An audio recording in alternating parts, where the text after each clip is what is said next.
নমস্কার বন্ধুরা, গল্পের ঢেউ আপনাকে স্বাগত। গল্পের ঢেউ গল্পের সিরিজে আজকের গল্প পড়ছি জ্যোতিরিন্দ্র নন্দীর লেখা গল্প পার্বতীপুরের বিকেল। গল্প পাঠে আমি সাগর লাহিড়ী।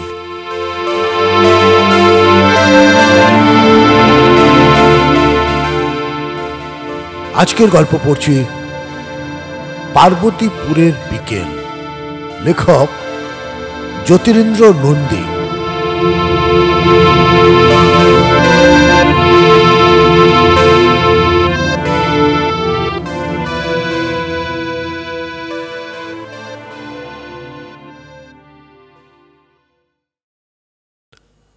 শ্রোতা বন্ধুদের আমার একটি অনুরোধ, গল্পটি পুরো শুনবেন।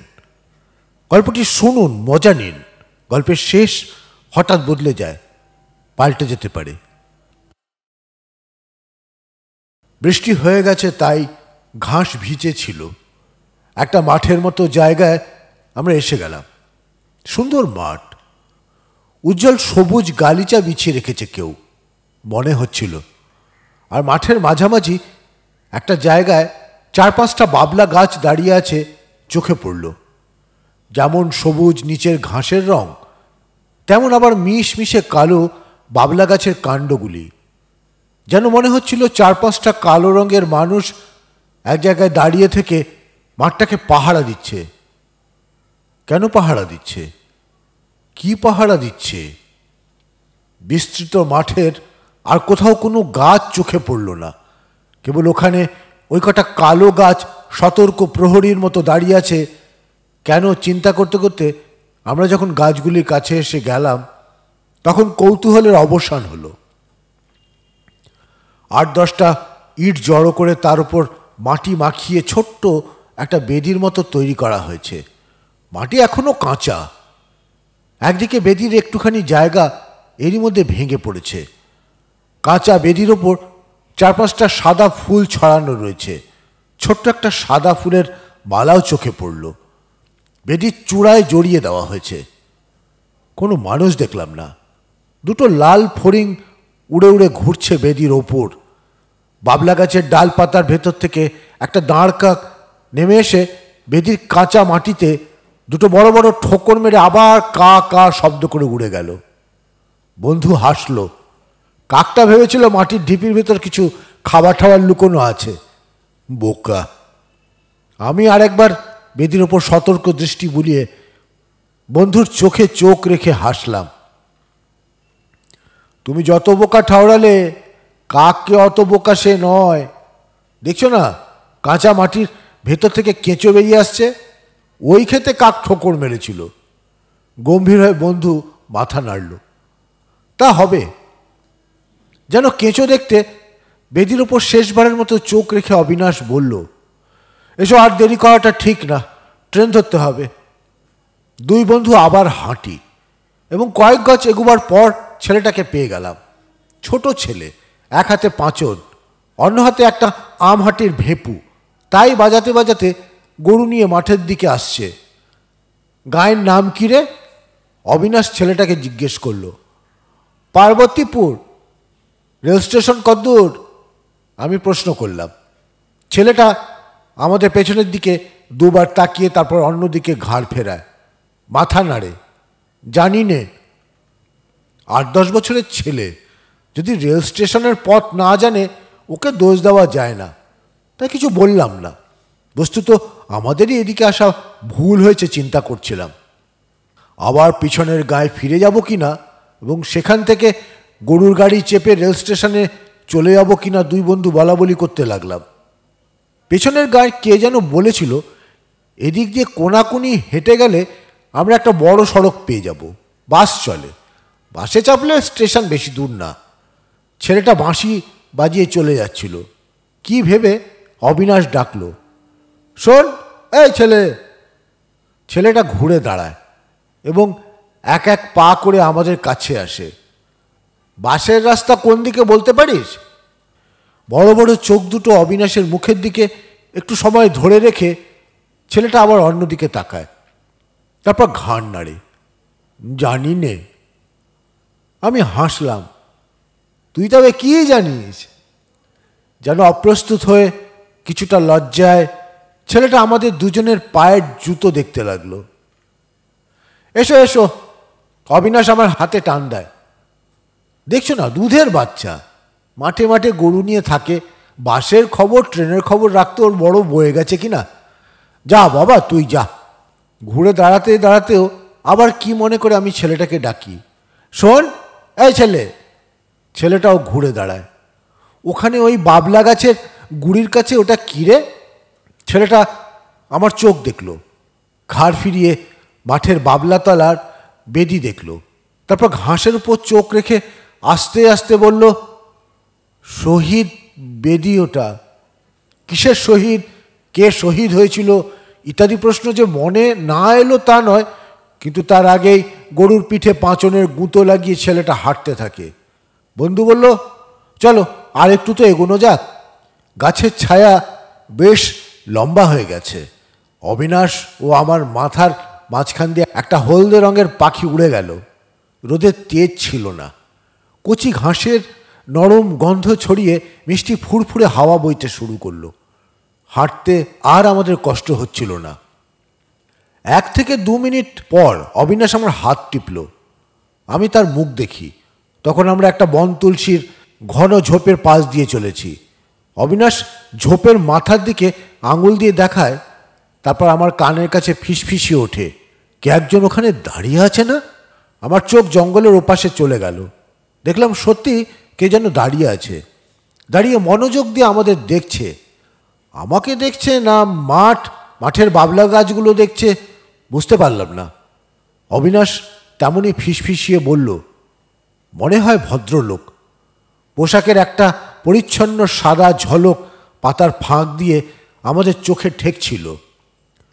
নিচু গলায় আমি বললাম, হতে পারে, হয়তো ওই ভদ্রলোকই আমাদের ট্রেন বাসের রাস্তা বলে দিতে পারেন।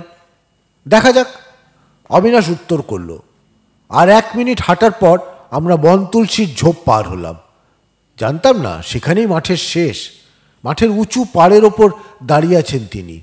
ডান হাতে একটা মোটা মাথার বেতের ছুরি, বাঁ হাতে বর্মা চুরুট, পাকা চুল কিন্তু অত্যন্ত পরিপাটি করে আঁচড়ানো, সাদা রঙের বুশশার্ট গায়ে, যেন একটু আগে পাট ভাঙা হয়েছে। কাপড়ের সূক্ষ্ম কালো পাড়ে কুচির সহস্র তরঙ্গ চোখে পড়ল। কোঁচাটা ঘুরিয়ে কোমরে গোঁজা হয়েছে। সাদা চটি, শার্টের বুক পকেটে একটা কচি ঘাস রং রুমাল উকি দিয়ে আছে। সিল্কের রুমাল, কোনাটা দেখে মনে হলো। আমরা 2 বন্ধু মনে মনে বললাম, বুড়ো হয়েও ইনি যথেষ্ট বিলাসী। কে ইনি? নমস্কার। একটু অবাক হলাম, কেননা আমাদের দেখা মাত্র তিনিই আগে 2টো হাত একত্র করার ভঙ্গি করে মাথা নাড়লেন। 2 হাত একত্র করতে পারলেন না যদিও। ডান হাতটা ভয়ঙ্কর কাঁপছিল, বাতের আক্রমণ হলে যেমন হয়। সেই সঙ্গে হাতের ছড়িটাও কাঁপছিল। হাত নামিয়ে ছড়িটা আবার মাটিতে ঠেকা দিয়ে দাঁড়ান তিনি। কাঁপুনি কমে, একটু সুস্থ বোধ করেন। হাত জড়ো করে আমরা প্রত্যাভিবাদন জানালাম। স্টেশনে যাবার কি এই পথ স্যার? অবিনাশ জিজ্ঞাসা করল। মাঠপাড়ের অনতি প্রশস্ত সড়কটাও সে হাত দিয়ে দেখালো। ভদ্রলোক রাস্তার দিকে চোখ না ঘুরিয়ে আমাদের দিকে চেয়ে রইলেন। বিশেষ করে অবিনাশের হাতের বন্দুকটা তিনি ভালো করে দেখেন। অবিনাশ হয়তো আবার স্টেশনের পথের কথা জিজ্ঞাসা করছিল। তিনি মৃদু হাসলেন। কোথায় এসেছিলেন? শিকার করতে নিশ্চয়ই। আমি ঘাড় কাত করলাম। হ্যাঁ স্যার। আপনি কি? তিনিও ঘাড় কাত করলেন। আমি এখানকার লোক, এই গাঁয়ের ছেলে। অমায়িক হাসি সারা মুখে ছড়িয়ে তিনি আবার 2 বন্ধুকে দেখতে লাগলেন। আমরা দেখছিলাম গাঁয়ের ছেলের পাথরে বাঁধানো দাঁত, বলিরেখা মণ্ডিত চওড়া কপালের নিচে পাকা ভুরু দুটি ক্লান্ত হয়ে চোখের ওপর ঝুলছে। কিন্তু তার চোখের ভেতর তাকিয়ে দুজনেই অবাক হলাম। জরা ও বার্ধক্যের ক্লান্তি সেখানে ছিল না। পরিচ্ছন্ন কোমল দৃষ্টি কৌতূহলে উজ্জ্বল হয়ে উঠেছে, যে কৌতূহল একটি বালকের চোখে থাকে। অবিনাশ আমার দিকে তাকালো। আমি ভদ্রলোকের পায়ের সাদা জুতো দেখছিলাম। আসুন না, একটু চা খেয়ে যাবেন? এই তো আমার আস্তানা। তিনি আবার সুন্দর করে হাসলেন। আপনাদের খুব একটা হাঁটতে হবে না। চোখ তুলে দেখলাম তিনি বাঁ হাত তুলে এবং থুতনি নেড়ে একটু দূরের একটা আতা গাছ দেখাচ্ছেন। গাছের ছায়ায় ছোট লাল টালি ছাওয়া ঘর চোখে পড়ল। একখানা ঘর। আসুন, একটু বিশ্রাম করবেন। তিনি আবার ডাকলেন। আপত্তি করা গেল না। তার অভিজাত সুন্দর হাসির সঙ্গে সায় দিয়ে আমরা হাসলাম। আপনার সঙ্গে পরিচিত হবার সৌভাগ্য হলো আমাদের। চলুন। আর কিছু বললেন না তিনি। হাঁটতে থাকেন। আমরা নীরবে তাকে অনুসরণ করলাম। বাংলো প্যাটার্নের সুন্দর পরিচ্ছন্ন ঘর, তিন দিকেই ফুলের বাগান। আমরা অনুমান করলাম তাহলে ঘরের পিছনেও বাগান আছে। গোলাপ, গোলাপ আর জুঁই, লাল গোলাপ, সাদা গোলাপ, হলদে গোলাপ, আর গোলাপ গুচ্ছের মাঝে মাঝে দুধের ফেনার মতো সাদা জুঁই ফুলের স্তবক। একটু জঙ্গলের মতো হয়ে আছে বাগান, তাহলেও সুন্দর। অসংখ্য মৌমাছি উড়ে বেড়াচ্ছিল ফুল থেকে ফুলে। চারিদিকের নির্জনতায় মৌমাছিদের গুঞ্জন স্পষ্ট হয়ে আমাদের কানে ভেসে এলো। বসুন, বারান্দায় বসুন, এখানে হাওয়া আছে। বলেই তিনি ভিতরের দিকে মুখ করে ডাকলেন, মধু, মধু। মধু ঘরের বাইরে এসে দাঁড়ায়। তার মতোই বৃদ্ধ, কিন্তু তিনি যেমন বেশ একটু জীর্ণ হয়ে পড়েছেন, মধু তা হয়নি। যেন এখনো একটু ছুটতে টুটতে পারে, খাটতে পারে। বুঝলাম তা চাকর। চেয়ার এনে দে, চেয়ার এনে দে, আর ভালো করে চা তৈরি কর। আর ডিম আছে? আছে না? দন্তহীন মাড়ি বের করে মধু হাসল। আছে। আমরা আপত্তি করতে গেছিলাম, কিন্তু তার আগেই তিনি বললেন, সুন্দর করে অমলেট তৈরি করে নিয়ে আয়, আর চা। ঘাড় কাত করে মধু ভিতরে চলে যায় এবং তিনটে চেয়ার এনে সামনের বাগানের দিকে মুখ করে বসিয়ে দিয়ে আবার ভিতরে ছুটে গেল। তিনি বসলেন। দুই বন্ধু বসলাম। মৃদু হাওয়ায় তার মাথার ফিনফিনে পাকা চুল নড়ছিল। চুরুটটা নিভে গেছে। চেয়ারের হাতলের ওপর রাখলেন তিনি ওটা।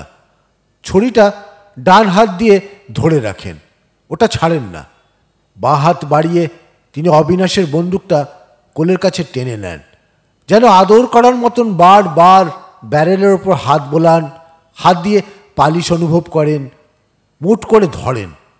তারপর একসময় অবিনাশের হাতে বন্দুক ফিরিয়ে দিয়ে বাগানের দিকে চোখ রেখে কি ভাবেন। এখানে বরাবর আছেন? অবিনাশ প্রশ্ন করল। তিনি একটু গম্ভীরভাবেই কিছু ভাবছিলেন, তাই অবিনাশের প্রশ্নে কেমন চমকে ওঠেন। তারপর আস্তে আস্তে মাথা নেড়ে জানান, 1942 থেকে তিনি গ্রামেই আছেন। একদিনের জন্য তার দেশের বাড়ি ছেড়ে যাননি। তার আগে 30 বছর তিনি কাটিয়ে এসেছেন বিহার, উত্তরপ্রদেশের 2-3টে বড় বড় ফরেস্টে। চাকরি নিয়ে জীবনের অনেকগুলো বছর তার জঙ্গলে জঙ্গলে কাটল। তাই বন্দুক দেখলে আজও রক্ত চঞ্চল হয়ে ওঠে। বিগ গেম শিকার করতে তিনি যে কি আনন্দ পেতেন। বুঝলাম, এই জন্যই অবিনাশের হাতের রাইফেলের দিকে তার এত মনোযোগ। বাঘ, বাইসন, গোয়ান্ডার, বুনো মোষ আমি কত মেরেছি তা আপনাদের আজ কি করে বোঝাবো। হাসলেন তিনি। বাঁধানো দাঁত হাসির থমকে কাঁপছিল। বালকের মতো সরল উজ্জ্বল দৃষ্টি হঠাৎ উত্তেজনায় বিদ্যুৎ ঝলক হানল যেন। বললাম, তা ওসব জঙ্গলে যখন এতকাল কাটিয়েছেন, নিশ্চয়ই বাঘ, বাইসন, গন্ডারের সঙ্গে আপনাকে অন্তত আত্মরক্ষার জন্য লড়তে হয়েছিল। আজ বাতে পঙ্গু হয়ে পড়েছি, তাই তো রাইফেল জমা দিয়ে দিলাম। না হলে এই বুড়ো বয়সেও শিকারের শখ মরেনি। শুনে দুই বন্ধু ক্ষীণ কণ্ঠে হাসলাম। এককালে তিনি শক্তিমান পুরুষ ছিলেন। শরীরের কাঠামোটা তার সাক্ষী হয়ে আছে।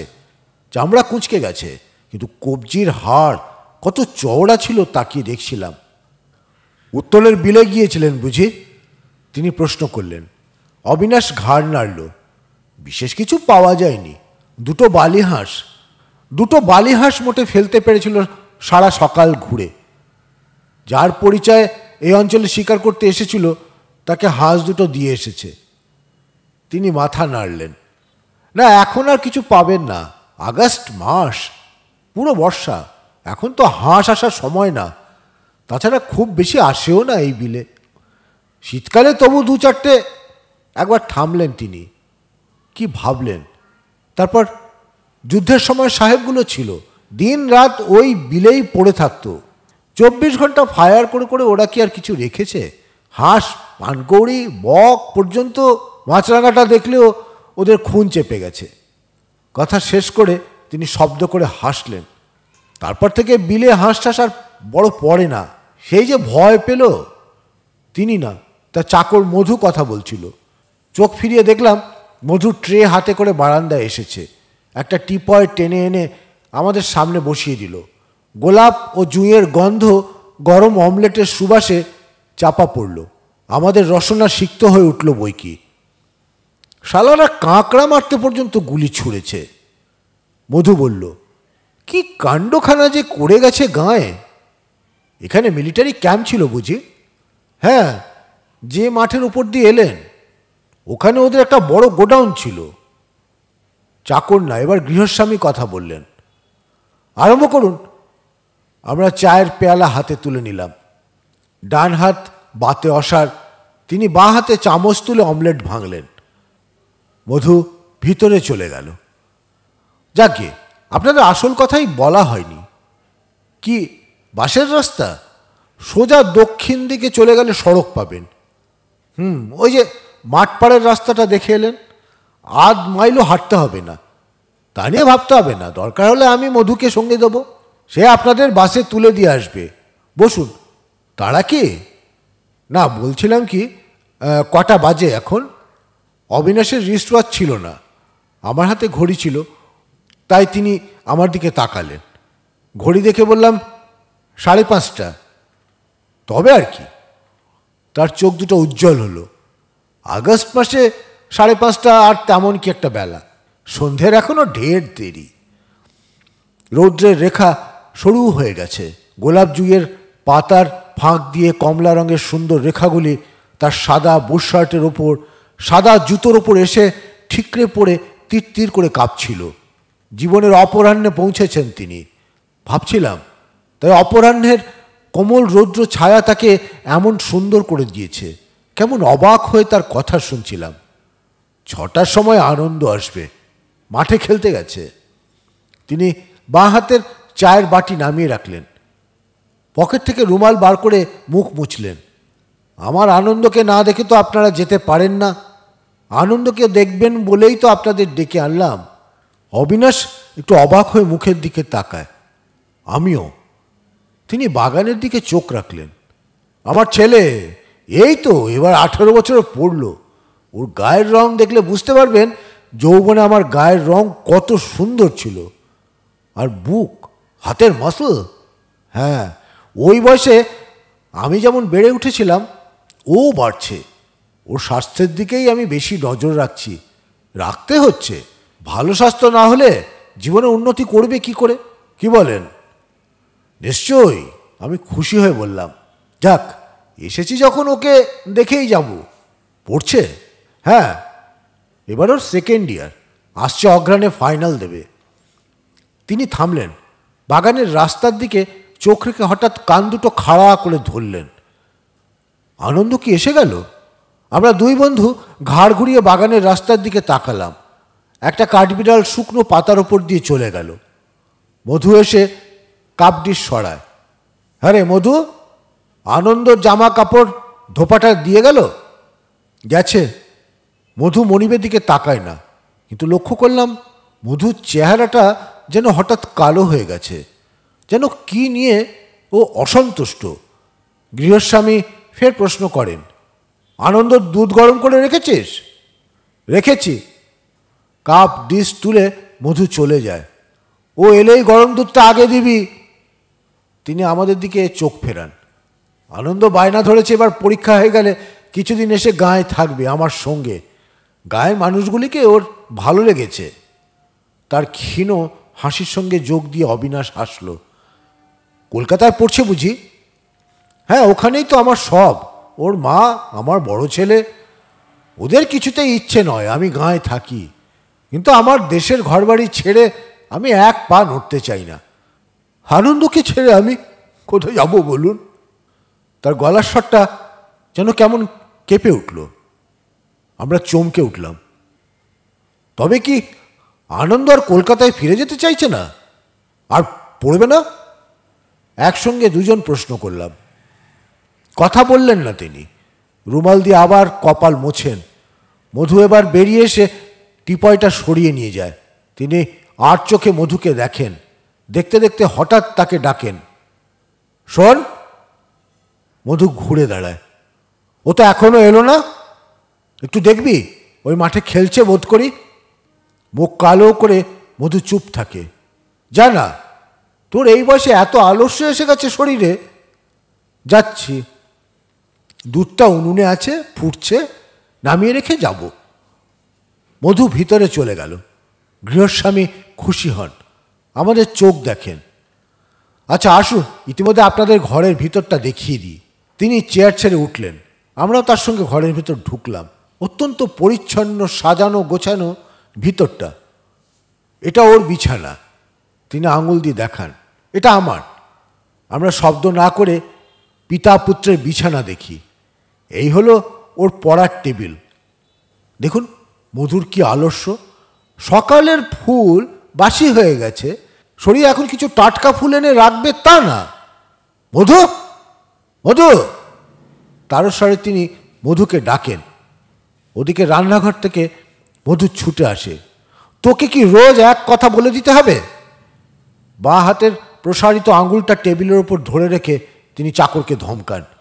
মুখ নিচু করে মধু বাসি ফুল সরিয়ে নেয় এবং মুখ নিচু করে ঘর থেকে বেরিয়ে বাগানের দিকে চলে যায়। টাটকা ফুল আনতে গেল। আমরা অনুমান করলাম। এইবেলা দেখুন আমার আনন্দকে। তিনি দেওয়ালে টাঙানো একটা বড় ব্রোমাইড ফটোর সামনে আমাদের দুজনকে দাঁড় করিয়ে দিয়ে হাসেন। সুন্দর ছেলে, কালো কোকড়া চুল, বড় বড় চোখ, প্রশস্ত কপাল, উন্নত নাক, প্রতিভামণ্ডিত তেজস্বী চেহারা। দুই বন্ধু মুগ্ধ হয়ে আনন্দকে দেখলাম। চলুন বাইরে যাই, ও তো এখন এসেই পড়বে। কথা বললে আপনারা আরও খুশি হবেন। নিশ্চয়ই হব, আমরা মনে মনে বললাম। এমন চমৎকার ছেলের সঙ্গে কথা বলে সবাই খুশি হবে, হবার কথা। বাইরে এসে আর চেয়ারে বসলাম না। তার ডান হাতটা একটু বেশি কাঁপছিল যদিও, কিন্তু আমাদের সঙ্গে তিনি দাঁড়িয়ে রাস্তার দিকে চেয়ে রইলেন। রোদ প্রায় নেমে গেছে। গোলাপ ও জুঁই পাতাগুলি কালো কালো ঠেকছে। কিন্তু একটা কথা বলে রাখছি, তিনি হঠাৎ অবিনাশের দিকে চোখ ফেরান। ও এসেই কিন্তু আপনার রাইফেলটা নিতে চাইবে। একটু চমকে উঠে অবিনাশ তার চোখ দেখে, আমিও। তবে ইদানিং একটু কমেছে শিকারের শখ। ও নিজেই আজকাল বলে, বাবা, নিরীহ পাখিগুলোকে মেরে আনন্দ নেই। ওরা তো আমাদের অপকার করে না, ওরা মানুষের শত্রু নয়।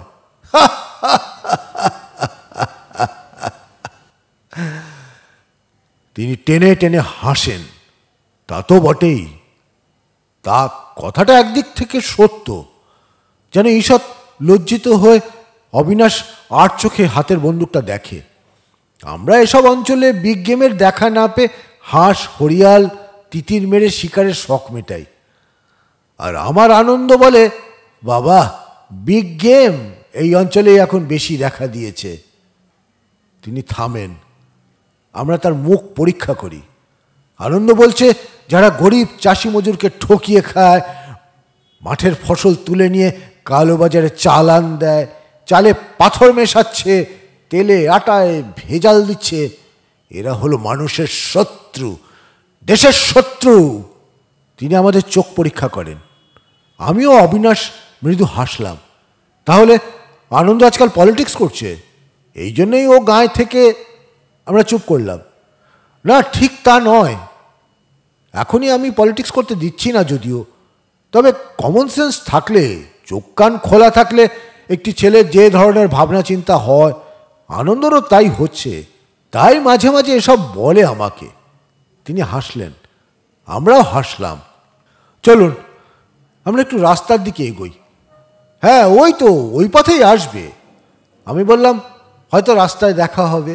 আমরা বাগানে নেমে পড়ি। মধু বাগানে ফুল তুলছিল। ও এসে সামনে দাঁড়ায়। বাবু? মধুর গলা কাঁপছিল। বাবু? তিনি রুষ্ট হয়ে চাকরের দিকে তাকান। কি অন্ধকার হয়ে যাচ্ছে? আপনি এখন বাইরে যাবেন না। বাইরে যাবেন না? মুখ বিকৃত করলেন তিনি। আনন্দ বাইরে রয়ে গেল, ওকে আনতে হবে না বলে তিনি এগোন। আমরা তাকে অনুসরণ করি। মধু কি ফুল তুলছিল? ওর হাতে ফুল দেখলাম না। যেন ব্যস্ত হয়ে আমাদের সঙ্গে সঙ্গে সে হাঁটে। তার বিষণ্ণ ক্লান্ত চোখ দুটি মনিবের ওপর। মনিব তার ওপর চটে আছেন। এর আগেই আনন্দকে ডাকতে তার চলে যাওয়া উচিত ছিল। যেন বুঝতে পারে মধু অপরাধীর মতো সকলের সঙ্গে এগোয়। আমরা সেই বনতুলসীর ঝোপের কাছে এলাম। সেই মাঠ, নির্জন মাঠের মাঝখানে চুপচাপ দাঁড়িয়ে থাকা 5টা বাবলা গাছ। অন্ধকার নামছে মাঠে। গাছের নিচে ওটা অবিনাশ হঠাৎ প্রশ্ন করছিল। তিনি তৎক্ষণাৎ মাথা নাড়লেন। হ্যাঁ, ওই তো আনন্দ। আশ্চর্য, এখনো খেলা শেষ হলো না ওর। হ্যাঁ ছেলে, এই আনন্দ। আমাদের হতচকিত করে দিয়ে তিনি যেন কাঁপতে কাঁপতে মাঠে নেমে যাচ্ছিলেন। মধু ধরে ফেলল। বাবু, বাবু! মধুর গলা কাঁপছিল। না না না, ওর এভাবে শেষ হওয়া উচিত নয়। বিগ গেম অনেক এসে গেল, এগুলো মারবে কে? আনন্দ, আনন্দ! প্রায় ধস্তাধস্তি করে মধু তাকে ধরে রাখতে চাইছিল। ক্লান্ত ক্ষীণ কণ্ঠ বাঘের মতো কেমন গর্জন করে উঠছিল শুনলাম আমরা। তারপর চুপ। মধু আমাদের দিকে তাকালো। আমরাও তাকে ধরলাম। সংজ্ঞাহীন দেহটা 3 জনে তুলে নিলাম। আলো জ্বলছিল ঘরে। তিনি তার পরিচ্ছন্ন শয্যায় অঘোরে ঘুমোচ্ছেন।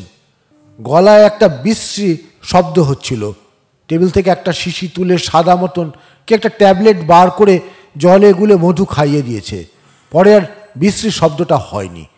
অবিনাশ ঘড়ি দেখল, 8টা বেজে গেছে।